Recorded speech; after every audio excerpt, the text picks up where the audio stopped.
Assalamualaikum warahmatullahi wabarakatuh. Perkenalkan, nama saya Siska Aprilia dan rekan saya Siska dan Cindy Purniawati. Di sini kita akan membahas tentang keracunan pangan, organisme sumber infeksi, bahan baku dan pencegahan. Langsung saja masuk slide yang pertama, pendahuluan.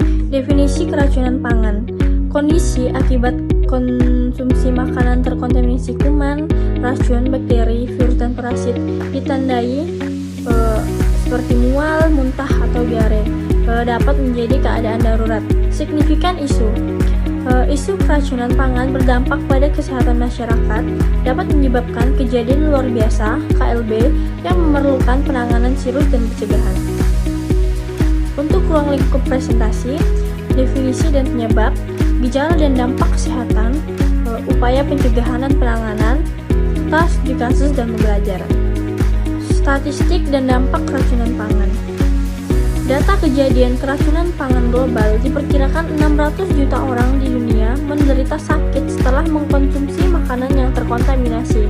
1 dari 10 terdampak. Dampak kesehatan masyarakat mengancam kualitas SDM dan meningkatkan beban layanan kesehatan. Konsekuensi ekonomi menghambat pembangunan nasional akibat penurunan produktivitas. Statistik di Indonesia dari bulan Januari sampai Oktober 2023 tercatat 4.762 kasus keracunan pangan secara nasional. Pada 22 September 2025, keracunan NBG 4.711 orang terdampak insiden makanan bergizi gratis atau MBG. Pada tanggal 12 November 2025, kasus MBG lanjutan 11.640 orang alami keracunan dari 41,6 juta penerima MBG. Selanjutnya, organisme penyebab penyakit atau patogen utama. Patogen adalah mikroorganisme kuman yang dapat menyebabkan infeksi dan penyakit pada manusia serta hewan. Mereka berbeda dari flora mikroba normal. Yang pertama itu ada bakteri. Mikroorganisme bersel tunggal yang dapat menyebabkan berbagai infeksi dan keracunan makanan, misalnya Salmonella, E. coli, Listeria. Yang kedua ada virus, agen infeksius mikroskopis yang membutuhkan sel inang untuk bereplikasi bertanggung jawab atas banyak penyakit menular. Yang ketiga itu ada parasit, organisme yang hidup di dalam atau pada inang lain memperoleh nutrisi dan menyebabkan penyakit pada inangnya. Yang keempat ada jamur, eukariota yang dapat tumbuh sebagai ragi atau kapang, mampu menyebabkan infeksi mikosis. Patogen dapat menyebar melalui berbagai jalur termasuk makanan yang terkontaminasi dan memproduksi toksin berbahaya memicu wabah penyakit. Selanjutnya, bakteri kunci dalam keracunan pangan. Memahami patogen utama dalam kontaminasi makanan. Yang pertama ada Salmonella spp, bakteri umum penyebab keracunan, sumber utama unggas, mentah, telur, susu. Gejalanya bisa diare, kram, mual, dan demam. Yang kedua ada Escherichia coli 0157 atau H7. Strain E. coli berbahaya, produksi toksin siga, sumber daging kurang matang, sayur terkontaminasi, dapat menyebabkan diare berdarah. Yang ketiga ada Staphylococcus aureus, menghasilkan enterokoksin, tahan panas, menyebabkan mual, muntah, kram cepat, sumber makanan ditangani tidak higienis. Yang keempat ada Clostridium perfringens, tumbuh kondisi anaerobik, ditemukan pada daging dan saus, didinginkan tidak tepat, toksin diproduksi di usus. Virus dan parasit sebagai agen keracunan pangan. Virus, norovirus menyebar mudah melalui sanitasi buruk dari orang ke orang dan makanan yang terkontaminasi. Hepatitis A, infeksi umum ditularkan melalui makanan dan air yang terkontaminasi. Yang kedua ada parasit, Giardia lamblia, parasit bersel tunggal dari makanan atau air terkontaminasi. Yang kedua ada Cryptosporidium, mikroorganisme protozoa menyebabkan umum keracunan pangan. Selanjutnya ada Toxoplasma gondii, membutuhkan inang ditularkan melalui makanan yang terkontaminasi. Nah, jalur penularan atau pencegahan spesifiknya, jalur penularan kontaminasi makanan dan air, penanganan tidak higienis atau sumber air tercemar, sanitasi buruk menyebar mudah dari orang ke orang. Pencegahan spesifiknya meningkatkan keamanan pangan, praktik kebersihan ketat, dan sanitasi personal, mencuci tangan yang benar. Sumber infeksi pada makanan, kontaminasi primer. Lingkungan pertanian dan peternakan, kontaminasi primer seringkali berasal dari lingkungan tempat pangan diproduksi, seperti pertanian dan peternakan, termasuk deforestasi yang memicu kontak patogen. Air dan tanah terkontaminasi. Air irigasi dan tanah yang terkontaminasi oleh feses, limbah, atau pestisida dapat menjadi jalur langsung masuknya patogen ke produk pangan mentah. Hewan pembawa patogen, hewan ternak, unggas, ikan, dan satwa liar seperti kelelawar atau tikus dapat menjadi reservoir alami patogen yang kemudian mengkontaminasi makanan. Sumber infeksi pada makanan, kontaminasi sekunder. Kontaminasi silang, perpindahan bakteri dari makanan mentah ke matang. Terus penyimpanan bahan makanan tanpa pembatas fisik. Yang ketiga itu pencegah adalah kunci dalam SSO, produsen operasi sanitasi. Setelah itu higiene buruk penjama, kurangnya kesadaran akan kebersihan diri. Yang kedua itu higiene personal pekerja adalah hal yang potensial. Sudah itu merupakan salah satu penyebab utama kontaminasi. Yang ketiga itu peralatan terkontaminasi. Yang pertama itu alat dapur dan air yang kotor menjadi sumber. Sudah itu permukaan kerja yang tidak higienis. Sudah itu prosedur sanitasi peralatan yang buruk. Sudah itu bahan baku pangan, kualitas dan risiko.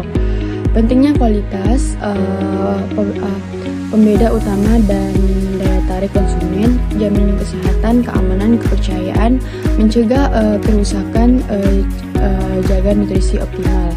Yang kedua itu standar dan sertifikasi.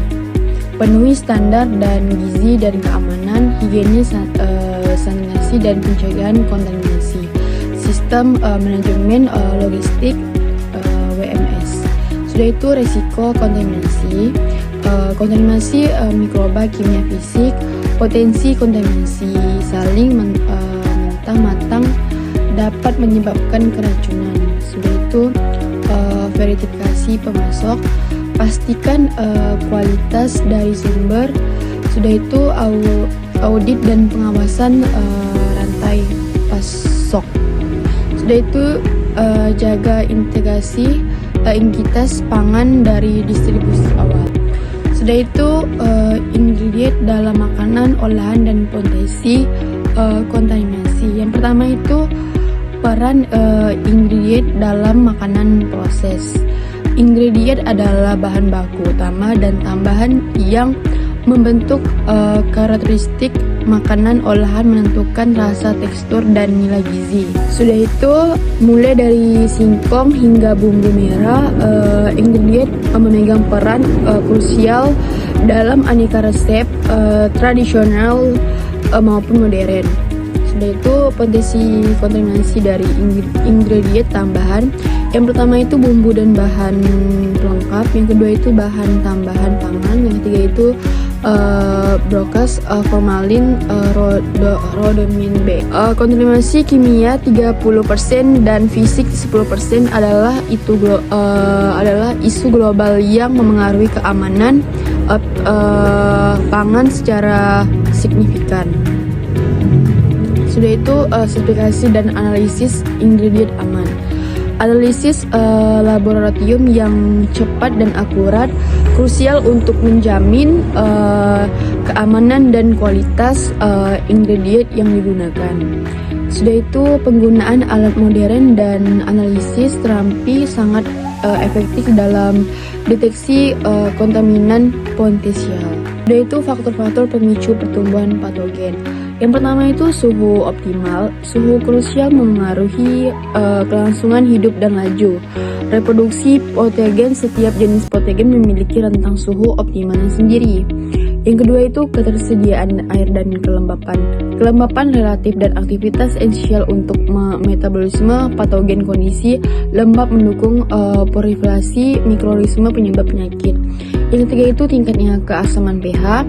Tingkat keasaman lingkungan sangat memengaruhi aktivitas enzim patogen. Kondisi pH tertentu dibutuhkan agar patogen dapat tumbuh subur. Yang keempat itu nutrisi dan durasi paparan. Ketersediaan nutrisi adalah bahan bakar vital pertumbuhan patogen. Semakin lama paparan, semakin besar potensi pertumbuhannya. Sudah itu gejala umum keracunan pangan. Yang pertama itu gejala gastrointestinal. Yang pertama itu mual, muntah, diare, dan kram perut. Sudah itu tanda parah memalukan medis. Dalam beberapa kasus keracunan makanan dapat menyebabkan gangguan kesehatan serius yang memerlukan penanganan medis segera. Sudah itu gejala sistemik, demam, sakit kepala, nyeri otot. Yang pertama waktu inkubasi dan keparahan. Terus gejala dapat muncul dalam hitungan menit, jam, atau bahkan beberapa hari setelah mengonsumsi makanan yang terkontaminasi. Terus pencegahan keracunan pangan. Higiene personal. 4 pilar utama untuk keamanan pangan. Yang pertama itu mencuci tangan dengan benar. Pentingnya untuk mencegah penularan penyakit. Edukasi interaktif mengajarkan secara mencuci tangan yang efektif dari sumber penularan. Sudah itu kebijakan karyawan sakit. Karyawan dengan gejala sakit harus bersifat untuk mencegah penyebab patogen ke makanan dan lingkungan kerja. Sudah itu penggunaan alat lindung diri APD. Mengenakan APD yang sesuai seperti sarung tangan dan masker melindungi makanan dan kontaminasi silang. Sudah itu edukasi higiene bagi penjamah makanan. Pelatih rutin tentang sanitasi dan kebersihan pribadi sangat vital untuk pengolahan pangan yang memenuhi standar. Selanjutnya ke pencegahan keracunan pangan, penanganan makanan yang aman. Yang pertama, jagalah kebersihan.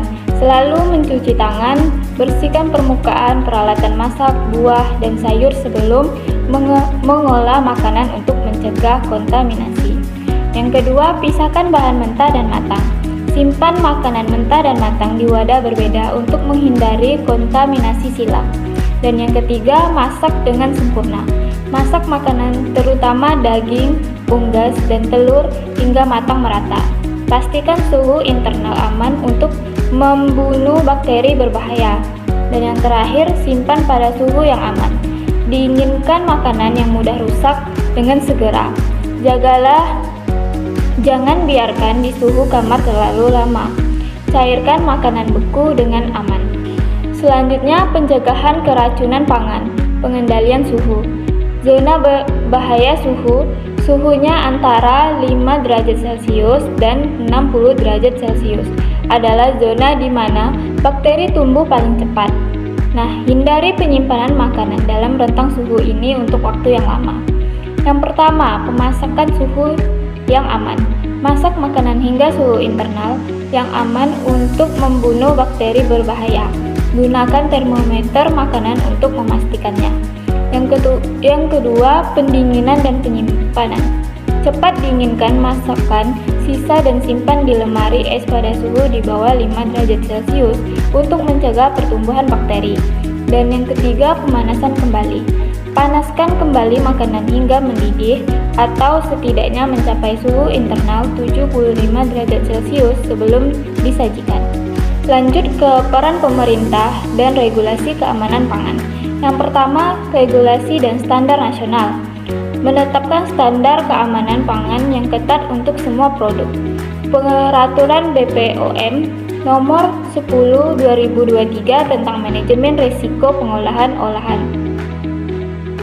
Peraturan pemerintah nomor 21/2005 tentang keamanan hayati produk rekayasa genetika. Yang kedua, pengawasan dan inspeksi. Lembaga pemerintah berwenang melakukan inspeksi, pengujian, dan penindakan terhadap pelanggaran regulasi keamanan pangan. Dan yang ketiga, sistem pelaporan KLB menyediakan mekanisme pengaduan konsumen dan efektif dan melakukan penyelidikan cepat terhadap kejadian luar biasa atau KLB keracunan pangan. Dan yang terakhir, edukasi publik memberikan informasi yang jelas dan akurat kepada publik tentang keamanan produk pangan untuk melindungi dan memberdayakan konsumen. Lanjut ke peran industri pangan dalam pencegahan. Yang pertama, penerapan sistem HACCP, Sistem Manajemen Keamanan Pangan proaktif untuk mengidentifikasi, mengevaluasi, dan mengendalikan bahaya biologis, kimia, dan fisik, menjamin keamanan produk dari bahan baku hingga konsumsi akhir. Terus sertifikasi ISO 22000 dan standar lain. Standar manajemen keamanan pangan yang diakui internasional mencakup seluruh rantai pasok makanan, membantu identifikasi, kontrol bahaya, dan membangun kepercayaan konsumen. Selanjutnya, edukasi dan kesadaran konsumen. Nah, yang pertama, pentingnya pengetahuan konsumen. Krusial untuk mencegah risiko kesehatan dari kontaminasi bakteri, kimia, dan alergen. Meningkatkan kesadaran gizi sebagai tindakan preventif. Memiliki makanan aman, mempelajari kiat praktis untuk mengidentifikasi dan memilih produk makanan yang aman, bermutu, serta layak konsumsi di pasaran. Dan selanjutnya, penyimpanan makanan di rumah. Terapkan metode dan keamanan pangan, mencegah pembusukan serta pertumbuhan mikroorganisme yang berbahaya. Yang terakhir, peran label dan informasi gizi. Pahami label pangan untuk informasi gizi, bahan dan protein, alergen. Kunci keputusan konsumsi yang tepat dan aman. Selanjutnya, tantangan dan inovasi dalam keamanan pangan. Resistensi antimikroba. Ancaman global yang meningkat. Patogen resisten dapat menyebar cepat melalui rantai makanan berisiko tinggi bagi kesehatan manusia dan hewan. Terus, perubahan iklim berdampak pada produk dan distribusi pangan, mengancam ketahanan dan keberlanjutan pasokan makanan, memerlukan inovasi adaptif. Deteksi cepat patogen, kunci untuk mengidentifikasi kontaminasi. Inovasi teknologi membantu meningkatkan standar keamanan dan mencegah penyebaran agen berbahaya. Yang terakhir, pendekatan One Health, mengintegrasikan kesehatan manusia, hewan, dan lingkungan. Esensial untuk mengatasi resistensi antimikroba dan menjaga keamanan pangan secara holistik. Nah, masuk kita ke kesimpulan, di mana keracunan pangan merupakan isu kesehatan masyarakat yang kompleks, melibatkan berbagai organisme penyebab, sumber infeksi, serta faktor bahan baku dan ingredients, yang dimana ini memerlukan pendekatan multisektoral. Terus ke pencegahan efektifnya, yang pertama ada praktik higien profesional, penanganan makanan yang aman, regulasi pemerintah yang kuat, edukasi konsumen, dan inovasi teknologi. Oke, segitu saja presentasi dari kelompok kami yang mengenai keracunan pangan. Kurang dan lebihnya mohon maaf, sampai ketemu lagi di video selanjutnya.